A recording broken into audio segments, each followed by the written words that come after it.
नमस्कार दोस्तों, कैसे हैं आप सभी लोग।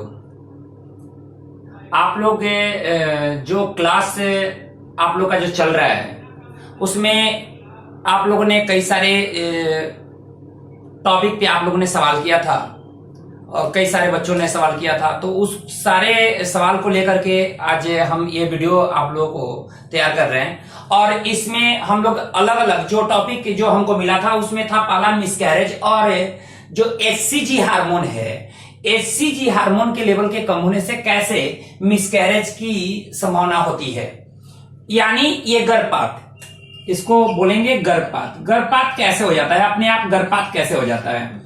दूसरा जो टॉपिक मिला था ये था नाइटफॉल, यानी जिस प्रकार जब हम क्लास ले रहे थे मेंस्ट्रुअल साइकिल का, उस समय ही कई सारे बच्चों ने सवाल खड़े किए थे कि सर मनुष्य में नाइट फॉल्स कैसे होता है, ये स्वप्न दोष, हिंदी में इसको बोलते हैं स्वप्न दोष, ये कैसे होता है। और तीसरा जो टॉपिक मिला था वो था होमोसेक्सुअल अर्थात समलैंगिक। समलैंगिक कौन होते हैं और समलैंगिकों की भारत में क्या स्थिति है। अलग अलग दो वीडियो में इसको हम बनाएंगे, ये सब अलग अलग वीडियो में इसको हम तैयार करेंगे।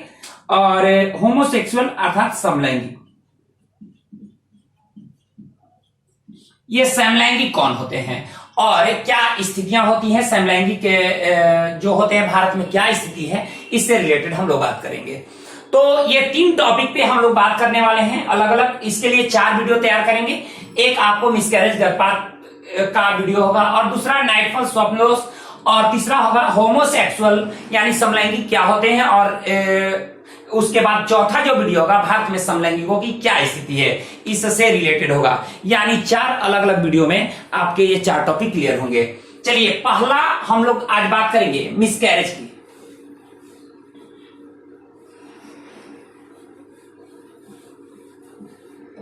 चलिए देखिए, जहां तक मैंने पढ़ाया था निषेचन की क्रिया मैंने पढ़ा दिया था, फर्टिलाइजेशन मैंने पढ़ा दिया था। मैंने फर्टिलाइजेशन में यह पढ़ाया था कि जब, ये ध्यान से देखिएगा, ये जो है फीमेल रिप्रोडक्टिव ऑर्गन्स है, यानी ये मादा जनन तंत्र है। मादा जनन तंत्र का ये अंडाशय है जहां पर अंडाणु का निर्माण होता है। अंडाणु मतलब ये मादा की जनन कोशिका है, यानी ये मादा की, ये महिला की जनन कोशिका, जनन अंग है जहां पर मादा की जनन कोशिका अंडाणु का निर्माण होता है, उसको डिंबाणु भी कहते हैं।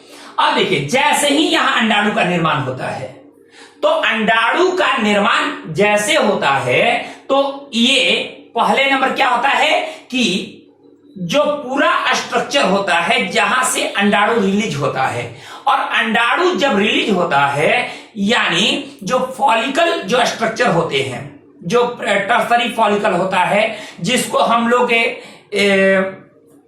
मैच्योर फॉलिकल भी बोलते हैं, और ये जो मैच्योर फॉलिकल होता है इससे जब निकलता है सेकेंडरी ओसाइट, और सेकेंडरी ओसाइट मतलब यहां पे अंडाणु का निर्माण, अंडाणु नहीं निकलता, अंडाणु तो आगे बनता है, लेकिन यहां पर उसको हम लोग कहते हैं सेकेंडरी ओसाइट जब निकलता है, एक जब निकलता है तो इस निकलने की क्रिया को ओवुलेशन बोलते हैं। ओवुलेशन के बाद ये जो ये जो अंगुली के जैसा, ये जो अंगुली जैसी संरचना है ना, यहां देखिए दोनों तरफ ये अंगुली जैसे, क्योंकि 2 अंडाशय हैं, 2 अंडाशय होते हैं, और मतलब जोड़े में अंडाशय होते हैं, तो फिमरी भी दोनों तरफ है। तो जैसे ही अंडाशय यहां से रिलीज हुआ, अंडाशय से अंडाणु रिलीज हुआ, वैसे ही उसको फिमरी ने क्या किया, कैच कर लिया, पकड़ लिया, पकड़ करके भेजता है। ये पूरा यहां से यहां तक है, इसको कहते हैं डिंब वाहिनी नली या फैलोपियन ट्यूब। क्या कहते हैं, फैलोपियन ट्यूब या डिंब वाहिनी नली। अब जैसे ये फैलोपियन ट्यूब में गया, यानी फिमरी इसको पकड़ लिया, और पकड़ने के बाद कहां भेज देता है, यहां पर सिलिएटेड एपिथेलियम है, और यहां सिलिएटेड एपिथेलियम की मदद से यह चला जाता है एम्पुला में। एम्पुला जो है ना, ध्यान रखिएगा, एम्पुला इस डिंब वाहिनी नली का सबसे चौड़ा हिस्सा है, और एम्पुला में ही निषेचन की क्रिया होती है। कहां होती है निषेचन क्रिया, एम्पुला में होती है, एम्पुला में ही निषेचन की क्रिया होती है। अब मान लेते हैं निषेचन हो गया, तो निषेचन की स्थिति में क्या होता है, मतलब यहां आ गया शुक्राणु, और शुक्राणु आकर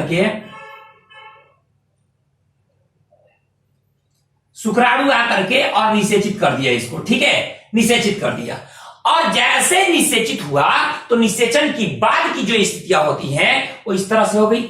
निषेचन के बाद की स्थिति मैंने बताया था कि निषेचन के बाद, जैसे निषेचन होता है, निषेचन के बाद जाइगोट का निर्माण होता है, युग्मनज का निर्माण होता है। अब देखिए युग्मनज बन गया, युग्मनज क्या हुआ, बन गया। अब स्थिति क्या है, एक साधारण हम स्ट्रक्चर बता रहे हैं। ये चीज हो गया आपका युग्मनज, जाइगोट वाला हिस्सा, और इसके चारों ओर एक स्थिति होती है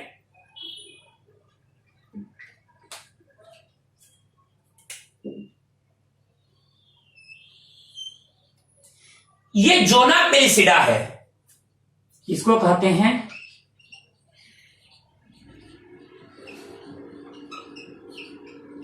देखिए अब कोरोना रेडिएटा समाप्त हो गया है, यहां जोना पेलिसिडा बचा हुआ है। अब देखिए जोना पेलिसिडा है और ये क्या है, जाइगोट है। ये पूरे हिस्से को क्या कहते हैं, जाइगोट है, जाइगोट है। अब देखिए अब इस जाइगोट में देखिए निषेचन कैसे होता है, इस निषेचन हो गया।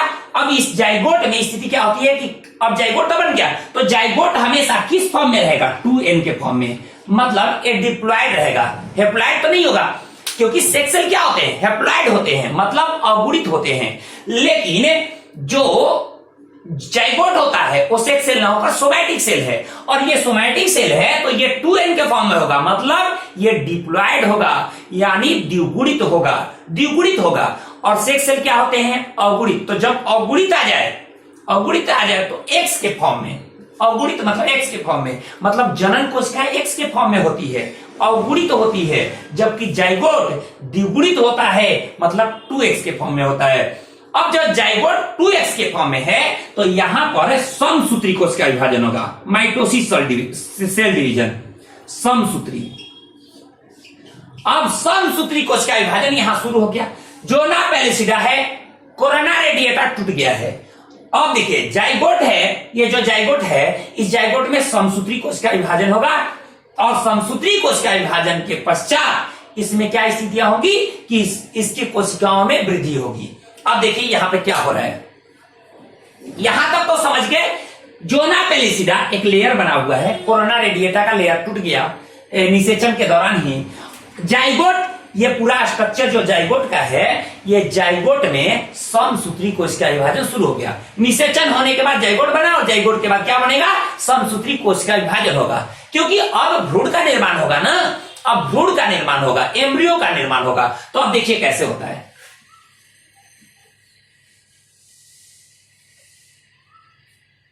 अब देखिए ये आपका जोना पेलिसिडा है, ये आपका जाइगोट का हिस्सा है। अब देखिए इसमें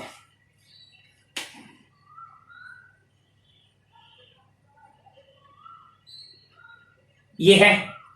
अब ये बनने के बाद फिर समसूत्री कोशिका विभाजन होगा, तब क्या होगा,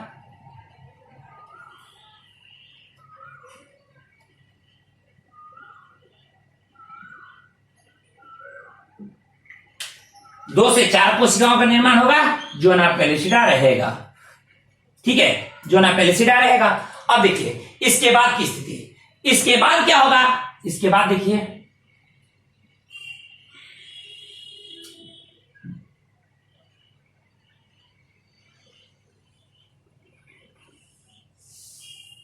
देखिए इसका साइज सेम है, इसका साइज मतलब बराबर है, लेकिन नंबर ऑफ सेल बढ़ रहे हैं, यानी कोशिकाओं की संख्या बढ़ रही है। इसका साइज ये जितना था उतना ही ये भी है, उतना भी ये भी है, लेकिन कोशिका की संख्या यहां 2 थी, यहां 4, यहां 8, यानी कोशिकाओं की संख्या बढ़ रही है, लेकिन इसका साइज नहीं बढ़ रहा है। तो जब साइज नहीं बढ़ेगा और कोशिकाओं की संख्या बढ़ेगी तो साइज, जो सेल का साइज होगा वो कम होता जाएगा। सेल नंबर ऑफ, जब नंबर ऑफ सेल बढ़ रहे हैं और इसका, इस स्ट्रक्चर का साइज नहीं बढ़ रहा है, तो साइज ऑफ सेल क्या होंगे, छोटे होते जाएंगे।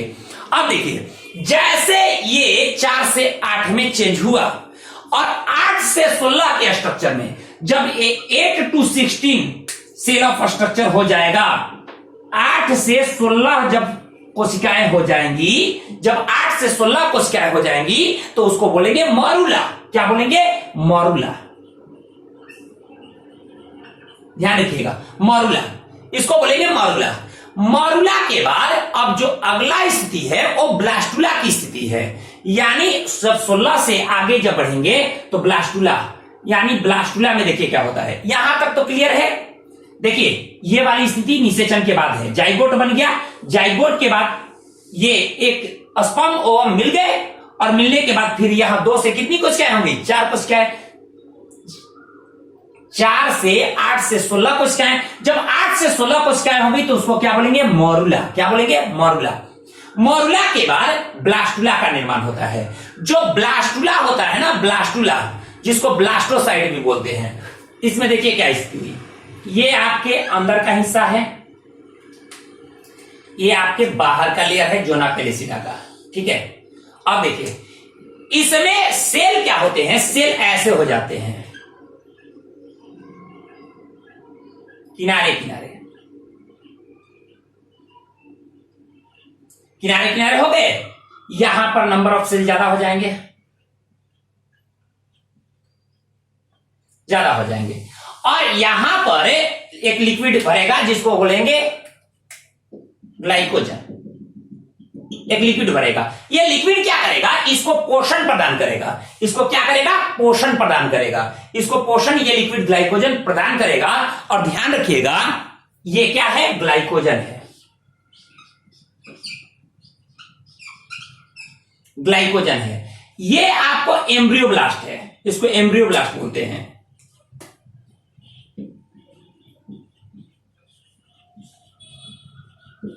एम्ब्रियोब्लास्ट बोलते हैं। अब देखिए इसको इनर सेल मास भी कहते हैं, इनर सेल मास भी कहते हैं, इस एम्ब्रियोब्लास्ट को इनर सेल मास भी कहते हैं। और जो किनारे किनारे ये सेल है ना, इसको ट्रोपोब्लास्ट बोला जाता है, ट्रोपोब्लास्ट, ट्रोपोब्लास्ट सेल, इसको ट्रोपोब्लास्ट सेल बोला जाता है। और ये जोना पेलिसिडा है। अब देखिए, और इसके अंदर ग्लाइकोजन है जो इसको पोषण प्रदान करे, क्योंकि मान लेते हैं ये भ्रूण है, सेल है, तो इसको पोषण तो मिलना चाहिए ना जी, तो इसको पोषण इससे मिलता है।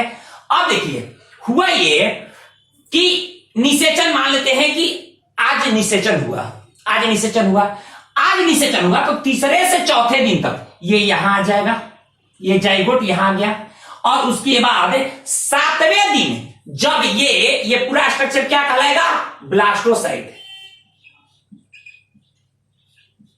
ब्लास्टोसाइट या ब्लास्टुला। अब देखिए या ब्लास्टुला, जब ये ब्लास्टुला के लिए चेंजिंग हुआ तो ये आकर के यहां पर आकर के इंप्लांट हो जाता है, ठीक है। यानी देखिए ये गर्भाशय है, गर्भाशय का ये बाह्य परत है, ये मध्य परत है, और ये आंतरिक परत है जिसको एंडोमेट्रियम बोलते हैं। आंतरिक परत एंडोमेट्रियम के अंदर 7वें दिन आकर के यहां मौजूद हो जाता है कौन, ब्लास्टुला। ब्लास्टुला जब यहां आ गया तो अब ध्यान रखिएगा, ये वाला स्ट्रक्चर, ये जो स्ट्रक्चर दिखाई दे रहा है ना, ये यहां आ गया है। कौन से दिन, निषेचन के 7वें दिन। निषेचन के 7वें दिन कहां आ गया, ये यहां पर आ गया, तो इसको बोलते हैं अंतरोपण। यानी एम्पुला में निषेचन के बाद जब जाइगोट विकसित होकर गर्भाशय के एंडोमेट्रियम के अंदर प्रवेश कर जाता है तो उसको बोलते हैं अंतरोपण या इम्प्लांटेशन, ठीक है। यहां तक मैंने बताया था। अब देखिए जब इम्प्लांटेशन हो गया, जब अंतरोपण हो गया, तो ध्यान रखिएगा अंतरोपण का होना महिला के प्रेगनेंसी को बताता है। निषेचन हुआ तो उसको, उस महिला को हम प्रेग्नेंट नहीं बोलेंगे, लेकिन इम्प्लांटेशन हो गया तो उसको हम प्रेग्नेंट बोलेंगे, मतलब प्रेगनेंसी शुरू हो गई। प्रेगनेंसी कब से शुरू हुआ, जब निषेचन की क्रिया हुई, यानी अंडाणु और शुक्राणु जब मिले, कहां मिले, एम्पुला में, तो मिलने के 7वें दिन जब ये जाइगोट आकर के यहां इंडोमेट्रियम के अंदर, मतलब गर्भाशय के आंतरिक परत के अंदर जब एंट्री कर जाता है तो उसको इम्प्लांटेशन बोलते हैं। और इम्प्लांटेशन अर्थात अंतरोपण बोलते हैं। और अंतरोपण का होना महिला के प्रेगनेंसी को बताता है। अब देखिए 7वें दिन ये स्ट्रक्चर कहां गया, यहां, यानी अंतरोपण हो गया। अब वो महिला क्या है, उसको क्या कहेंगे कि वो प्रेग्नेंट है। अब प्रेग्नेंट है, अब देखिए जो ये ट्रोपोब्लास्ट सेल है ना, ट्रोपोब्लास्ट सेल है, 8वें दिन, यानी 8वें दिन, 7वें दिन इसमें एंट्री कर गया था, 7वें दिन इसमें आ गया, यहां क्या बोले 7वें दिन आ गया, कहां, इंडोमेट्रियम के अंदर। 8वें दिन से एक हार्मोन रिलीज करता है जिसका नाम है HCG हार्मोन। HCG हार्मोन, आप लोग बार बार पूछ रहे थे, जो मेन आप लोगों का सवाल था कि HCG हार्मोन है, हम बोले थे कि HCG हार्मोन, इसको प्रेगनेंसी हार्मोन कहते हैं। जब महिला में निषेचन हुआ, महिला के जब एम्पुला में निषेचन हुआ, शुक्राणु से जब अंडाणु मिला, तो मिलने के 7वें दिन ये जो ब्लास्टोसाइट है कहां गया, इंडोमेट्रियम के अंदर, तो उसको बोलेंगे इम्प्लांटेशन। 8वें दिन से ये जो ट्रोपोब्लास्ट सेल है जो चारों ओर कोशिकाएं हैं, वो एक हार्मोन रिलीज करता है जिसको HCG हार्मोन कहते हैं। हमने कहा था कि ये HCG हार्मोन ही है जिसके चलते महिला अगर 8वें दिन, निषेचन के 8वें दिन अगर टेस्ट करती है, घर पे जैसे होता है ना, वो प्रेगनेंसी किट आता है और प्रेगनेंसी किट से उस पे मूत्र के कुछ बूंद डाले जाते हैं और डाल करके उसका कलर कुछ होता है नीला या रेड कलर का ऐसा, तो उस पे अगर डालने पर अगर उसका कलर जैसे चेंज, जो भी उसमें दिया रहता है कि डिस्क्रिप्शन में दिया रहता है कि क्या क्या चीजें मतलब करनी है, जो भी दिशा निर्देश है वो दिए रहते हैं।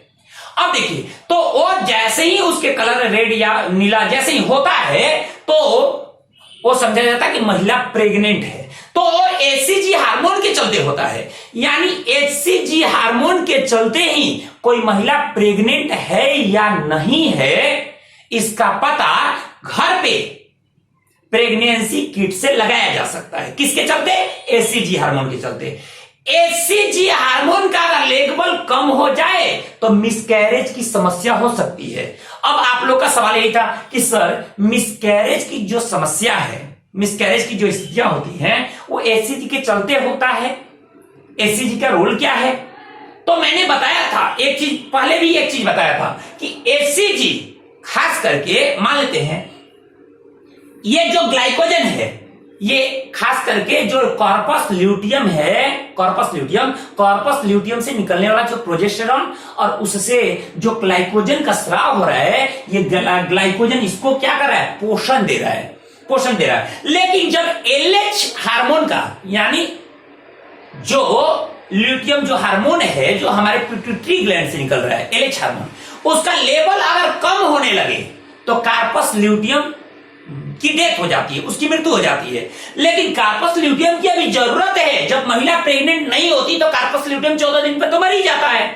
लेकिन यहां पे महिला क्या प्रेग्नेंट हो गई, इसलिए कार्पस ल्यूटियम का रहना जरूरी है, क्योंकि इसको पोषण कौन देगा भाई, पोषण तो मिलना चाहिए ना, इसके चलते। और यहां क्या हुआ, LH हार्मोन की कट डाउन हो गया, लेवल कम हो गया। अब लेवल कम हो गया तो भाई लेवल कम हुआ तो उसको कार्पस ल्यूटियम को अब प्रेरित करेगा कौन, HCG हार्मोन क्या करेगा, कार्पस ल्यूटियम को प्रेरित करता है। देखिए अब HCG हार्मोन किस प्रकार काम करता है, अब ये देख लीजिए। इसको हम मिटा रहे हैं, आप जल्दी से स्क्रीनशॉट लेना हो तो स्क्रीनशॉट ले सकते हैं।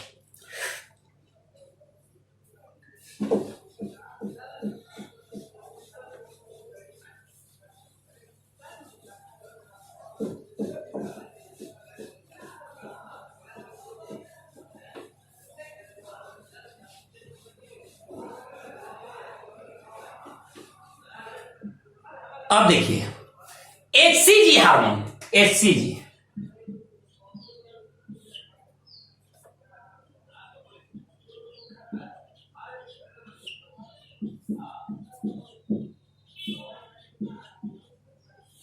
देखिए इसका पूरा नाम है ह्यूमन कोरियोनिक गोनाडोट्रोपिन हार्मोन।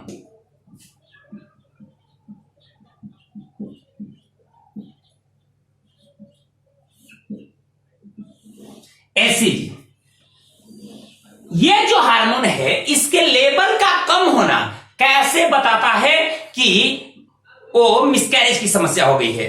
देखिए जो एससीजी हार्मोन कितना, जब निषेचन हुआ, जब किसी महिला में निषेचन हुआ तो निषेचन के 7वें दिन इम्प्लांटेशन होता है, अर्थात अंतरोपण होता है। मैंने बता दिया अंतरोपण क्या है। 7वें दिन अंतरोपण जब होता है तो अंतरोपण के 8वें दिन से ट्रोपोब्लास्ट जो कोशिकाएं हैं वो एक हार्मोन रिलीज करती है जिसका नाम है एससीजी हार्मोन। एससीजी को प्रेगनेंसी हार्मोन भी कहते हैं। यानी कोई महिला में प्रेगनेंसी अगर टेस्ट करने हैं तो निषेचन के 8वें दिन किया जा सकता है, ठीक है, और पता लगाया जा सकता है कि वो महिला प्रेग्नेंट है या नहीं है।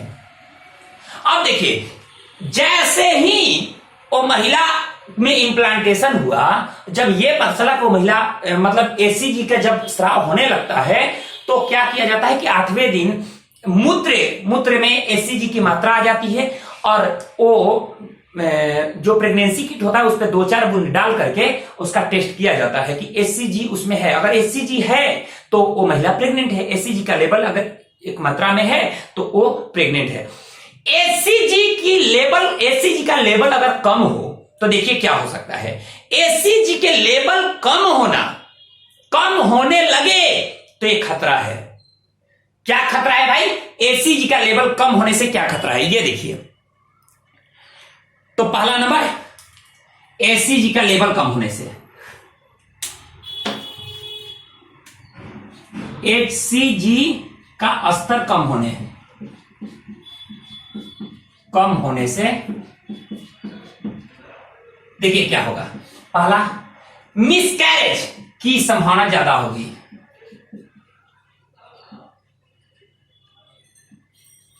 मिसकैरेज की संभावना होगी क्योंकि कम जब एचसीजी का हो जाएगा लेवल तो कॉर्पस ल्यूटियम को वहां से पोषण नहीं मिलेगा, उसको कोई प्रेरित नहीं करेगा, और प्रेरित नहीं करेगा तो कॉर्पस ल्यूटियम टूटने लगेगा, जिसके चलते भ्रूण का पोषण ही नहीं हो पाएगा। जो जाइगोट ब्लास्टुला जो विकसित हो रहा है, ब्लास्टुला गैस्टुला के रूप में जो विकसित हो रहा है, एम्ब्रियो के रूप में जो जाएगा, उसको पोषण ही नहीं मिलेगा, और जब पोषण नहीं मिलेगा तो क्या होगा? मिसकैरेज की संभावना बढ़ जाएगी। पहला नंबर।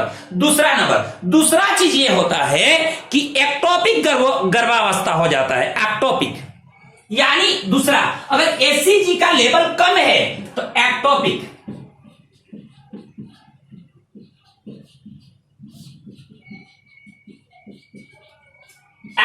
गर्भावस्था का संकेत है।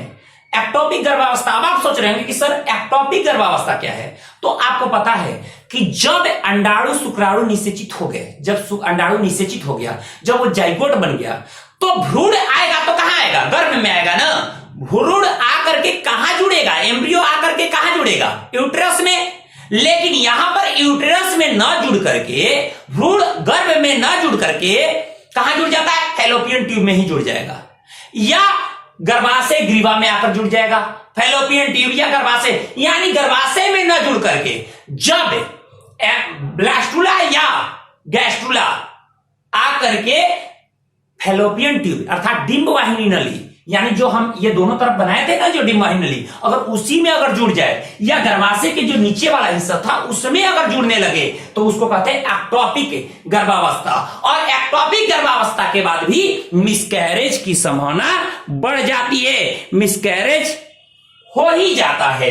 तो एचसीजी के लेवल कम होने से पहला मिसकैरेज की संभावना होगी, डायरेक्ट मिसकैरेज हो जाएगा, यानी उसको पोषण न मिलने से। और दूसरा एक्टोपिक गर्भावस्था हो जाएगा। तो एक्टोपिक गर्भावस्था कोई पूछेगा क्या है? तो एक्टोपिक गर्भावस्था में भ्रूण गर्भ में न जुड़ करके गर्भाशय ग्रीवा या डिंबवाहिनी नली में जुड़ता है, ठीक है, गर्भाशय ग्रीवा या डिंबवाहिनी नली में जुड़ता है, और फिर उसके बाद वो मिसकैरेज की संभावना बढ़ जाती है। ये कम होने से ऐसा होता है। अब एचसीजी का लेवल बढ़ जाए तो क्या होगा?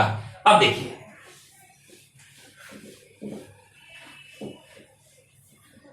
एचसीजी का स्तर बढ़ जाए तो क्या होगा?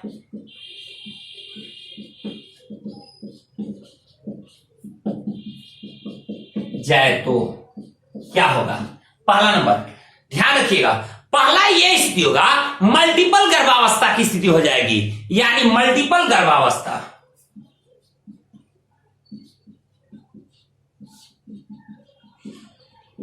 यानी पता चलेगा एक से अधिक भ्रूण का निर्माण हो रहा है, एक से अधिक भ्रूण का निर्माण हो रहा है, यानी जुड़वे बच्चे हो सकते हैं, 2-3 बच्चे हो सकते हैं, ऐसी स्थितियां हो सकती है। दूसरा चीज, मोलर गर्भावस्था की संभावना हो सकती है, मोलर गर्भावस्था। अब ये मोलर गर्भावस्था क्या है भाई? मोलर गर्भावस्था ये क्या है? मोलर प्रेगनेंसी क्या है? मोलर गर्भावस्था क्या है ये तो जान गए, मल्टीपल में एक से अधिक हो सकता है, एक से अधिक अगर भ्रूण का निर्माण हो रहा हो। और मोलर गर्भावस्था क्या है? तो मोलर गर्भावस्था में क्या होता है कि आपको पता है ना, एचसीजी कहां से नहीं निकलता है? ट्रोपोब्लास्ट कोशिका से। कहां से निकलता है? ट्रोपोब्लास्ट कोशिका से। एचसीजी ट्रोपोब्लास्ट कोशिका से निकलता है, और जब ट्रोपोब्लास्ट कोशिका की संख्या बहुत तेजी से बढ़ने लगे, बहुत तेजी से बढ़ने लगे, तो ऐसी स्थिति में एचसीजी का लेवल बढ़ सकता है। एक बात ध्यान रखिएगा, आपको मैंने पहले ही बताया है कि अगर कोई कोशिका में अनियंत्रित वृद्धि होने लगे तो ट्यूमर बन जाता है, जिसको कैंसर कहते हैं। तो अगर ध्यान रखिएगा कि अगर एचसीजी का स्तर बढ़ जाए तो आप तुरंत डॉक्टर को दिखाइए, हो सकता है या तो मल्टीपल गर्भावस्था है तो कोई ज्यादा दिक्कत नहीं है, और मोलर गर्भावस्था है तो भाई खतरा है, खतरा है कि ऐसा हो सकता है कि आपके ट्रोपोब्लास्ट जो कोशिका है उसमें तेजी से अनियंत्रित वृद्धि हो रही है, इसके चलते एचसीजी का लेवल बढ़ गया है। एचसीजी का लेवल कम था तो क्या था? एक्टोपिक गर्भावस्था था। एक्टोपिक गर्भावस्था तो आप तुरंत डॉक्टर के पास जाइए, ठीक है। ऐसी स्थिति है, अगर मान लेते हैं वैसी स्थिति में पेट में हम बताएंगे क्या क्या लक्षण होते हैं, सिम्टम क्या क्या है, ये हम बताएंगे। अब देखिए, तो अब दूसरा चीज कि नहीं तो डायरेक्ट मिसकैरेज की स्थिति उत्पन्न हो सकती है। तो ये दोनों ही स्थिति आप जान गए, लेवल बढ़े तो क्या होगा, लेवल कम हो तो क्या होगा। अब देखिए आगे, ये तो हम बताए एचसीजी के लेवल के बढ़ने और कम होने से क्या होता है।